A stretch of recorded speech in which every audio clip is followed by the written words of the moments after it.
What's up, guys? This is your rich uncle here. Today, we're going to be breaking down the CNBC article talking about millennials having regrets. And I'm going to tell you ultimately why I don't think people should be buying their house until their net worth is 2 times that of the price of their home.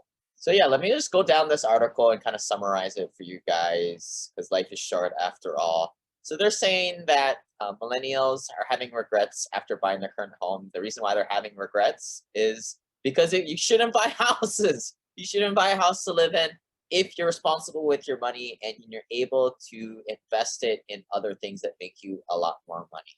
This goes completely against what most people think out in the world, but hey, go figure. As in many things, the things that they tell you may not necessarily be correct. I don't live in a place that I currently own because I've been growing my money tenfold with my investing in single family home rentals and now apartments today. One of the biggest things that people cited was that these folks are underestimating their costs. One of the biggest mistakes you can do is buy a fixer-upper. You hear about it all the time. My goodness, stop buying a fixer-upper because here's the problem, folks. Yeah, you're getting maybe a little bit less expensive than you would have bought otherwise if it was all shiny and new and fixed up, ready to go. But the thing is, say you have to repaint things or maybe put $10,000, $20,000 of repairs in the property that you think you're going to do yourself.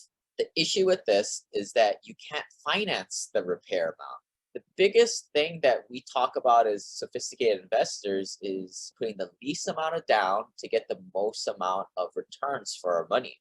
So if you bought a $500,000 house, you put 20% down payment down. So let's just say $100,000. But then now you've got this fixer-upper, so you got to put 20 grand into it. Now you're in the deal for 120 when you really should have been in it for 100. And people who don't understand money, don't understand responsible prudent use of debt, don't understand what we're talking about here. They don't understand it. It drives me crazy. People think that they're getting it for less. They're really not, because this is not how money works. This is not how your rich uncle does it. This is not how the wealthy do it, guys. You guys need to stop listening to mom and dad who've been doing it the wrong way, or all your other coworkers, your friends who are thinking, don't go into debt. As I always say before, you got to differentiate bad debt and good debt.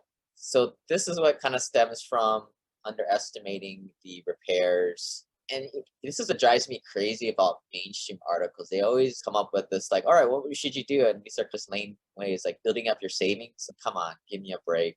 Make sure you're thorough. Yeah, of course. But don't buy fixer-uppers, guys. Buy it all ready to go, or negotiate it into your contract, as I've done in the past, so that the repairs get done prior to closing, so that your lender is okay with it in the process. And you can wrap up all those repairs that you would have had to put in otherwise. Again, let's just say you had to pay $20,000, right? Cool, you just increase the price of the property, make it a $520,000 house instead.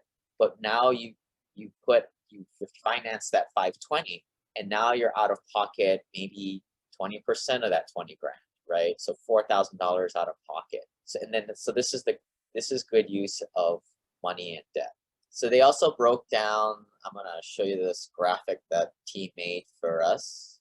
So in this graphic, it shows like the difference between homeowners in general, which are like the general population, and the green ones are the greenies, the younger folks, on where they were at with these different types of aspects of the home buying process. The people who had no regrets, typically the older people, right? Because they were buying houses, where the millennials are just buying houses just to keep up with the Joneses. To me, it makes no financial sense to own a house that you live in. Go and invest the money. Heck, put it into your student loans at 6, 7, 8% that you're paying there. That's still going to be better than putting it into your house.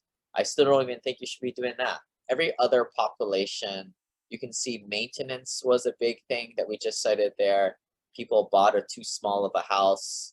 See, I think this is just a bad data, right? You should, for every 10% or so people who had that regret, you would think that the 90% of the other ones thought they bought too big of a house.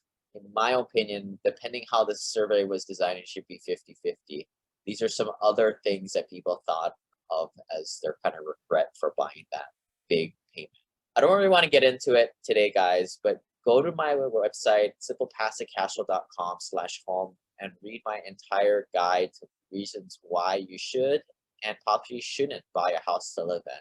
Buying a house to live in is one of the biggest financial mistakes I see young people making these days. You have to put down a large sum of money that you would have otherwise possibly bought 2, 3, 4, 5 rental properties where families are paying down your mortgage for you. That's the difference. When you own your own house, you're working your butt to pay down the mortgage yourself. And compound up the fact that you're going to have a much larger mortgage payment. Now this cripples your cash flow. Instead of maybe being able to save $5,000, $10,000 a year, now you've shrunk that down to almost nothing with this large house payment. Don't believe the nonsense that other people are saying that rent is throwing money down the tube. Sure it is. But if you have all this money that you would have sunk in there anyway, making a whole boatload of money for you, at the end of the day, it's the combined sum of the two.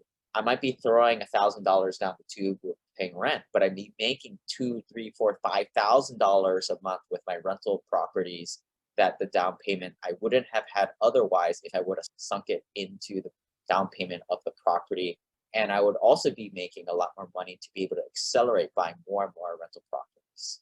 So there it is in a nutshell, guys. Again, don't buy a primary residence until your net worth is at least 1 to 2 times more than that price of the property you're looking to get into, right? It is a financial drag on your finances. Don't do it yet. If you guys agree with this, don't agree, let's have a conversation down below in the comments. I'll try and answer them all. A lot of people get very passionate about this. People are like, but where would I live, right? Where would my family live? Go and rent something. Go find an unsophisticated landlord that thinks owning a property where the rent to value ratios, where you take the monthly rent divided by the purchase price, is not greater than 1%, actually think that's a rental property. And it's not. It's a bad rental property, and they are an unsophisticated investor. So therefore, you as a tenant need to take advantage of what they do not know. So therefore, you need to rent from them. All right, guys. Keep learning the good stuff from your rich uncle here, and hopefully we will get you guys the financial freedom soon. Take it easy. Bye.